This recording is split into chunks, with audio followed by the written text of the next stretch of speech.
तो ये तस्वीरें आप देख रहे हैं कि इस वक्त जो भाजपा के जो विधायक हैं वो राजभवन की ओर कूच कर रहे हैं।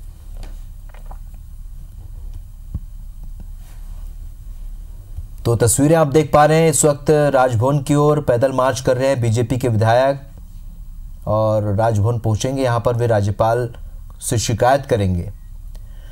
नवीन हमारे सहयोगी फोन लाइन पर जुड़ चुके हैं। नवीन, इस वक्त भाजपा के विधायक कहां तक पहुंचे और कितने देर में वे राजभवन पहुंचेंगे?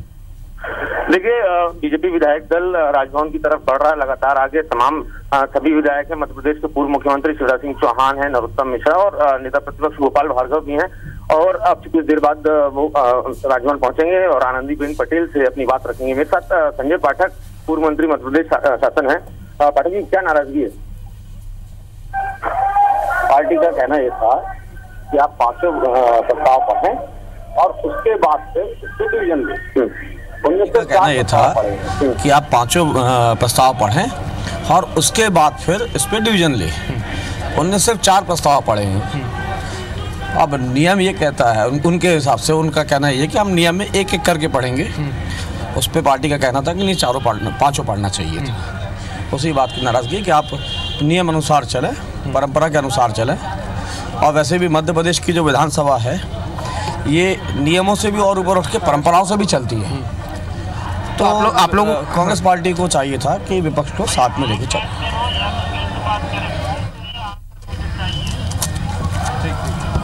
जी बिल्कुल नवीन, जिस तरीके से हम सुन पा रहे थे, विपक्ष के बगैर विधानसभा में कार्रवाई को आगे बढ़ाना काफ़ी मुश्किल है। और जो आज दिन भर की कार्रवाई उसे लेकर जिस तरीके से विपक्ष ने विरोध जताया और अब इस वक्त राजभवन की ओर कूच कर रहे हैं। फिलहाल आगे की कार्रवाई के बारे में क्या होगा नवीन, क्योंकि यहाँ पर विधानसभा अध्यक्ष का चयन तो हो चुका है। 120 वोट पाकर एनपी प्रजापति यहाँ पर अध्यक्ष बन चुके हैं।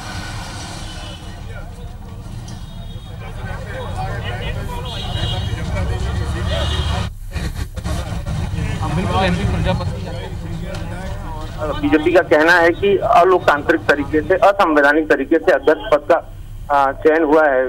जो 5 रास्ते बताए थे उस 5वां पढ़ा नहीं गया और उसके लिए एनपी प्रजापति को अध्यक्ष चुन लिया गया है। इस बात की नाराजगी है। और चूंकि ये मध्य प्रदेश सरकार की शुरुआत है और शुरुआती सत्र में इस तरीके से हंगामा होना कांग्रेस के लिए मुश्किलें खड़ी कर सकता है। बीजेपी का कहना है कि ये जुगाड़ वाली सरकार है, अन्य विधायकों का समर्थन हासिल है और ये अल्पमत की सरकार है, लिहाजा सरकार कभी भी गिर सकती है। सीधे तौर पर बीजेपी की मांग थी कि गुप्त मतदान हो ताकि उससे ये साफ हो सके कि बहुमत किसके साथ है और बीजेपी के फेवर में कौन कौन से विधायक है। कुल मिलाकर बीजेपी को पूरी उम्मीद थी कि क्रॉस वोटिंग होगी। अन्य जो निर्दलीय हैं, समाजवादी पार्टी, बसपा और निर्दलीय विधायक हैं, वो बीजेपी के प्रत्याशी को वोट कर सकते हैं।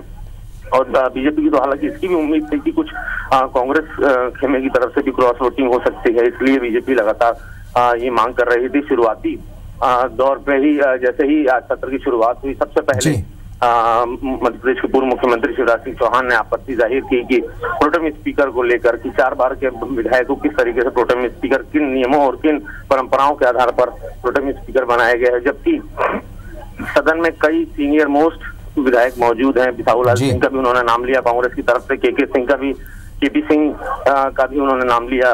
तो सीधे तौर पर पहले ही हमला प्रोटेम स्पीकर को लेकर बीजेपी विपक्ष ने आज किया है और शुरुआती मध्य प्रदेश के पूर्व मुख्यमंत्री शिवराज सिंह चौहान ने सदन में खड़े होकर अपनी बात आसानी से कही और उसके बाद पूरी उम्मीद नजर आ रही थी कि अब बीजेपी फ्रंट फुट पर रहेगी। सदन में व्यवधान हंगामा जरूर होगा प्रोटेम स्पीकर को लेकर। जिस तरह की शुरुआत हुई उसके बाद विधानसभा अध्यक्ष के चयन को लेकर भी बवाल होने की पूरी आशंका जाहिर की जा रही थी शुरू से ही और हुआ भी कुछ ऐसा ही। जैसे ही प्रोटेम स्पीकर ने नाम घोषित किया एनपी प्रजापति का, उसी के फौरन बाद बीजेपी वॉकआउट कर गई, सदन से बाहर निकल आई और उसके बाद हंगामा करते हुए, नारेबाजी करते हुए राजभवन जाने का फैसला लिया। सभी विधायक इस समय बीजेपी के मौजूद हैं। मध्य प्रदेश के पूर्व मुख्यमंत्री शिवराज सिंह चौहान इस वक्त विधायक दल को लीड कर रहे हैं, सबसे आगे चल रहे हैं और उनके साथ गोपाल भार्गव नेता प्रतिपक्ष हैं और कुंवर विजय शाह हैं जो विधानसभा अध्यक्ष के दावेदार थे बीजेपी की तरफ से। तो सभी लोग एक साथ चल रहे हैं और राजभवन पहुंच ही गए हैं। मुझे लगता है कि अब से कुछ मिनटों बाद ही बीजेपी विधायक दल राजभवन के अंदर दाखिल होगा और राजभवन में पहुंचकर राज्यपाल आनंदीबेन पटेल से मुलाकात कर अपनी बात रखेंगे कि असंवैधानिक तरीके से अध्यक्ष पद का चयन हुआ है। राहुल, हम बीजेपी विधायक दल पहुंच चुका है राजभवन कैंपस में और इस वक्त राजभवन सामने है और आपसे कुछ ही देर में तमाम लोग बीजेपी के पूरा विधायक दल जो है अंदर दाखिल होगा राजभवन के अंदर और यहाँ पर राजभवन से मुलाकात करेंगे। जी नवीन, जिस तरीके से आज दिन भर के घटनाक्रम की बात करें, विधानसभा सत्र का दूसरा दिन और शुरू से ही जो विपक्ष है उसका तेवर इस तरीके से देखने को मिल रहा है, क्या लगता है आगे जो विधानसभा के जो सत्र होंगे या अभी इसी सत्र की बात करें जो आगे कार्रवाई होनी है, तो इसका मतलब यह है कि विपक्ष के तेवर ऐसे ही तेज रहने वाले हैं। तो क्या कांग्रेस की किन परिस्थितियों में कांग्रेस का डिफेंसिव होगी या अग्रेसिव होगी, क्या लगता है? आने वाला जो सत्र होगा मध्य प्रदेश विधानसभा का वो काफी हंगामेदार हो सकता है। बीजेपी की भी संख्या अच्छी है, 109 विधायक बीजेपी के हैं। अगर किसी मौके पर सत्ता पक्ष को घेरने से नहीं चुकेगी बीजेपी और ये भी दावा शुरू में ही कर दिया गया था। मध्य प्रदेश के पूर्व मुख्यमंत्री शिवराज सिंह चौहान ने ये कह भी दिया था कि टाइगर अभी जिंदा है। कांग्रेस को सीधे तौर पर इशारा करते हुए कहा था कोई कांग्रेस या कांग्रेस सरकार ये न सोचे कि बीजेपी किसी तरीके से पीछे रहने वाली। किसी मौके पर शिवराज सिंह चौहान ने ये भी कहा था कि हर योजना और हर कांग्रेस सरकार के हर एकदम बारिश नजरें बनी हुई हैं और पूरी उम्मीद है कि आने वाला जो सत्र है मध्य प्रदेश के लिहाज से बेहद गहमा गहमी होने वाला रहेगा। और चूंकि अभी इस सत्र में भी 3 दिन का वक्त बचा है, 3 बैठकें और होनी है, लिहाजा पूरी उम्मीद है कि इन अगले 3 दिनों के भीतर सदन में और तमाम मुद्दों को लेकर हंगामा होगा।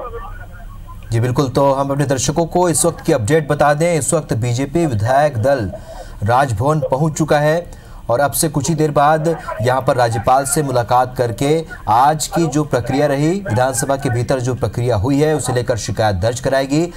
आज के पूरे घटनाक्रम की हम आपको एक बार सिलसिलेवार बता देंगे किस तरीके से आज विधानसभा सत्र की जैसे ही शुरुआत हुई, प्रोटेम स्पीकर जैसे ही बैठे, कांग्रेस के विधायकों ने एनपी प्रजापति का नाम का प्रस्ताव रखा, तो वहीं बीजेपी की ओर से जब विजय शाह के नाम का प्रस्ताव रखा गया तो प्रोटेम स्पीकर ने उसे अस्वीकार कर दिया। उन्होंने कहा कि अभी इसकी जरूरत नहीं है क्योंकि पहले एनपी प्रजापति के नाम का प्रस्ताव यहाँ कांग्रेस ने रखा है, तो पहले इस पर चर्चा होगी, अगर जरूरत पड़ी तो विजय शाह के नाम पर के प्रस्ताव पर चर्चा की जाएगी। जिसके बाद लगातार विपक्ष ने विरोध शुरू किया इसे लेकर और उसके बाद सदन से बहिर्गमन तक कर दिया। यहीं इस बीच ये भी हुआ कि प्रोटेम स्पीकर ने यहां पर मत विभाजन के जरिए स्पीकर के चयन की बात कही और 120 वोट पाकर एमपी प्रजापति इस वक्त विधानसभा के अध्यक्ष बन चुके हैं। तो वहीं भाजपा ने पैदल मार्च करते हुए अब वो राजभवन पहुंच चुकी है। यहां पर वो राज्यपाल आनंदीबेन पटेल से आज की जो पूरी प्रक्रिया है उसे लेकर शिकायत करने जा रही है। तो लगातार भाजपा ने आज विधानसभा के भीतर हुई प्रक्रिया को लेकर विरोध जताया। लोकतंत्र के लिए आज के दिन को काला दिन कहा, लोकतंत्र की हत्या तक कहा और राजभवन की ओर कूच किया। राज्यपाल को अब वे शिकायत करने जा रहे हैं। जो विधानसभा के भीतर जो प्रक्रिया हुई वहीं प्रोटेम स्पीकर को भी लेकर शुरू से ही भाजपा ने विरोध किया था। कम अनुभव होने के बाद भी यहाँ प्रोटेम स्पीकर बनाया गया।